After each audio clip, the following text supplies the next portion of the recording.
Like, you ever try a hairstyle and you're just like, I mean, I think this looks cool, and then on camera you're kind of like, this didn't look cool at all.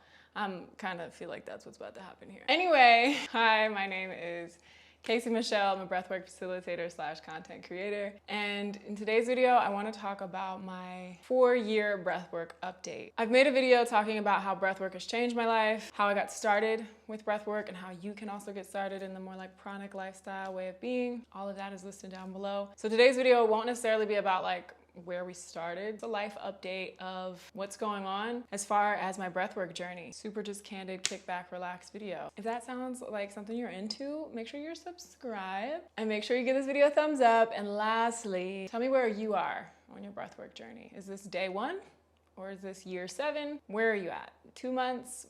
What's been up with breathwork for you? So I've been practicing breathwork for 4 years.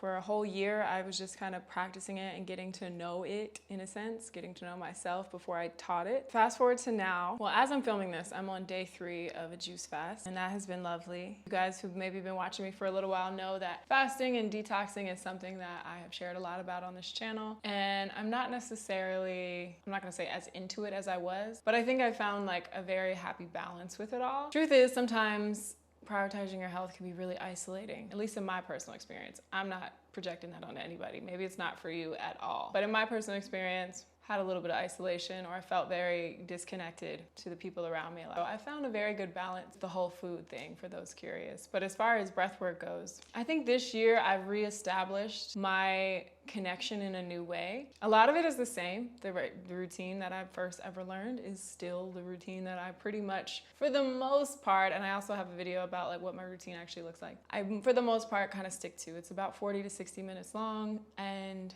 some days longer. And I'm still team slower wins the race. Slow and steady wins the race. Just really have noticed such a significant change in what happens in the slow breath versus the fast breaths. I feel like we've talked about it a lot, but it's just this temporary quick high. So for me, sustainability was a big word for me this year. It still is. And so really emphasizing breathing just through my nose this year has changed a lot. And I know that sounds like so simple, and it's so funny how many of my clients or people I talk to are like, yeah, I breathe through my nose. And they don't.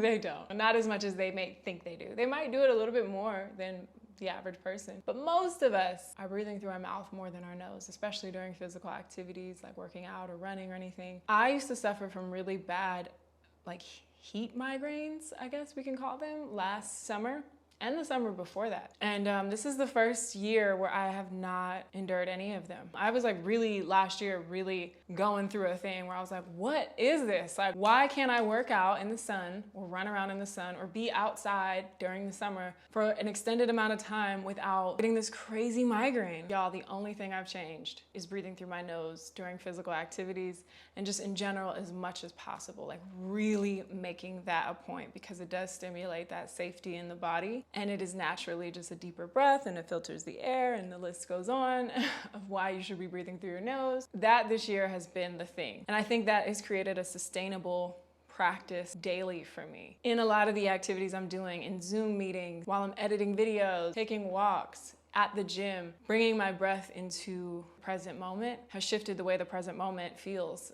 and the way that I'm thinking. I like realized one day, I looked up and I was like, wow, I've been running around outside all day and I don't have a migraine. Like, this is the life I thought I'd never get to live. Like, I really was a little concerned, honestly, last summer when that kept happening. But the truth is, I would do the dog breath when I would go on runs, and I wasn't as focused on the daily practice of breathing itself. You know, aside from just the breath work in the morning, we're always breathing. So bringing that awareness into my daily life as much as possible has created that like sustainable space for myself. So many more moments in the day, literally before I film this video, that I'm like, and just have created just a habit in my body while I'm driving, when I'm having a conversation that might be kind of tough with friends or family or whoever. It's just this tool that I'm like, okay, this is here. Even if I don't necessarily, feel like I have control of it in that moment, in moments where I'm upset or whatever, Some of you guys even know last year I had some panic attacks. That was really crazy. I never even thought I could have those. But having that foundation with the breath and that experience with the breath, I have just such, I know how many times am I gonna say breath, right? But like, I have such a connection with it that it wasn't as scary. I'm able to allow myself to be aware and kind of detach a little bit better. Full transparency also, being now a teacher full-time or facilitator or coach, whatever word you want to use, I've had to learn how to balance that all out. This year, my business really expanded a lot, and I, do one-on-one clients, and we work for weeks at a time, and I hold a lot of space for people, and I love it. But of course, having to prioritize how to hold space for myself. That's why I want to help entrepreneurs so much, because there was periods where I wasn't really prioritizing my well-being as much as, my clients and other people's well-being. And my business started to like, and I was like, oh, okay. So it really starts with the root.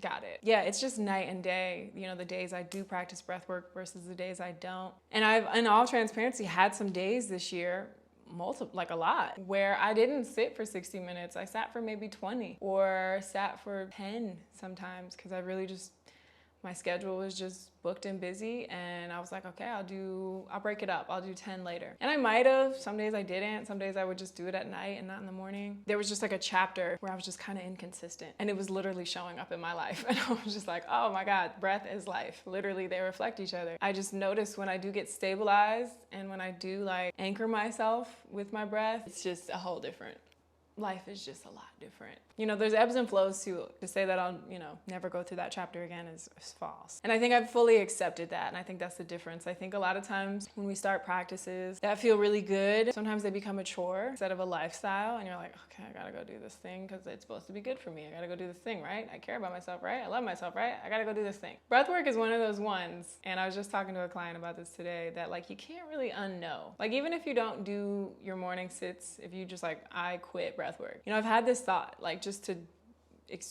go into it, of like, what if I just stopped all of this? Like, what if I just, I always play with that thought of seeing how attached I am to things. And I was like, what if I just don't practice breathwork anymore? And I promise you, on those days that I didn't practice breathwork, when I was just kind of like in this weird little wonky space, I was still practicing breathwork. Like, throughout the day, there's just an awareness of breath that is I can't erase it. It's just, once you've taken those deeper breaths and felt what that feels like, and know how you can literally not let your mind drag you around, and you can kind of like, all right, mind, hold up, I'm gonna take a breath, and you're gonna stop saying all those words. It's just like, I can't unknow that. It's a superpower. I'm really excited to see what happens from here. As far as like, I guess, specifics for those curious, I guess. My weight has been pretty regulated. I know I made a video about breathwork when I first started. I lost 10 pounds. Just an interesting thing that happens to a lot of people I work with. My relationship with food, as we've briefly talked about, is at this point, I think, pretty good. I think I'm able to allow myself to be human while also taking breaks from my body like I am right now, and just fasting and just giving it a chance to like be a body and have no buffer or distractions or fillers. And I'm just really grateful that I have the tool of breathwork that helps me,